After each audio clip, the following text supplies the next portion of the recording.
2019 മരുത്തോല സ്വദേശിയായ ജിജോ വർഗീസ് യൂണിയൻ ബാങ്കിന്റെ പള്ളിക്കര ബ്രാഞ്ചിൽ നിന്നും ലോൺ എടുത്തത്. വീടിന്റെ നിർമ്മാണ പ്രവർത്തനങ്ങൾക്കായി 16 ലക്ഷം രൂപയായിരുന്നു ലോൺ എടുത്തിരുന്നത്. 2020 വൃക്കരോഗം പിടിപെട്ടതോടെ ലോണിന്റെ തിരിച്ചടവും നിലച്ചു. ഒടുവിൽ രോഗം മൂർച്ഛിച്ചപ്പോൾ ജിജോയ്ക്ക് വൃക്ക മാറ്റിവെക്കേണ്ടി വന്നു. അവയവം ദാനം ചെയ്തതാകട്ടെ ജിജോയുടെ ബന്ധുവും.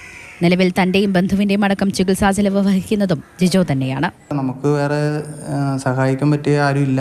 നമ്മളിപ്പോൾ ഇവിടെ നിന്ന് ഇറങ്ങിയാലും തെരുവിട്ട് തന്നെ ഇറങ്ങേണ്ടി വരും. മക്കളെയും കുട്ടിക്കൊണ്ട് ഇറങ്ങാൻ നിർവാഹമില്ല. അത് കാരണം കൊണ്ട് നമ്മളിവിടെ തന്നെ കിടക്കും. പലിശയും കൂട്ടുപലിശയും അടക്കം നിലവിൽ തിരിച്ചടയ്ക്കേണ്ടത് 23 ലക്ഷത്തിലധികം രൂപയാണ്. അടുത്തുള്ള സ്വകാര്യ സ്കൂളിലെ ബസ് ഡ്രൈവറായി ജിജോയ്ക്ക് ലഭിക്കുന്നതാകട്ടെ തുച്ഛമായ വരുമാനവും. ശമ്പളത്തിന്റെ പകുതിയിലേറെ തുക ചിലവഴിക്കുന്നത് മരുന്നിനും ചികിത്സയ്ക്കുമാണ്. മക്കളുടെ പഠനത്തിനുൾപ്പെടെയുള്ള തുക എങ്ങനെ കണ്ടെത്താനാകുമെന്നറിയാത്ത അവസ്ഥയാണ് ഈ കുടുംബത്തിന്. നമുക്ക് എന്ത് ചെയ്യണമെന്ന് അറിയില്ല. പിന്നെ ഇപ്പം നമ്മൾ പോയിക്കൊണ്ടിരിക്കുന്ന ഓരോരുത്തരുടെ ഹെൽപ്പോട് കൂടിയിട്ടാണ് നമ്മൾ മുമ്പോട്ട് പോയിക്കൊണ്ടിരിക്കുന്നത്. എന്ത് ചെയ്യുമെന്ന് ചോദിച്ചു കഴിഞ്ഞാൽ എനിക്ക് മറുപടിയില്ല. അങ്ങനെ പറയാൻ പറ്റണില്ല എന്ത് ചെയ്യുമെന്ന്. കുറച്ചു ദിവസം കൂടി സാവകാശം നൽകണമെന്ന് ബാങ്കിനോട് ആവശ്യപ്പെട്ടു. കുടുംബത്തിന്റെ അവസ്ഥയടക്കം ബോധ്യപ്പെടുത്തിയിട്ടും വീട് ജപ്തി ചെയ്യുമെന്നാണ് ബാങ്കിന്റെ ഭീഷണി. 3 ദിവസത്തിനുള്ളിൽ ഒഴിയണമെന്നാണ് നിർദ്ദേശം.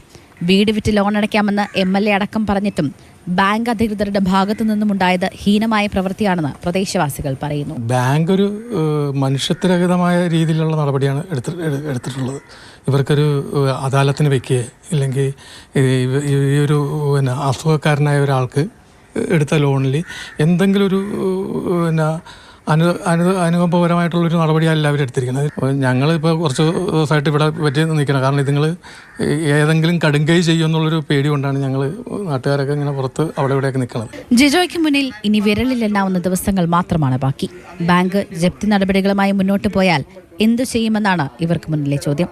മാതൃഭൂമി ന്യൂസ്, കൊച്ചി.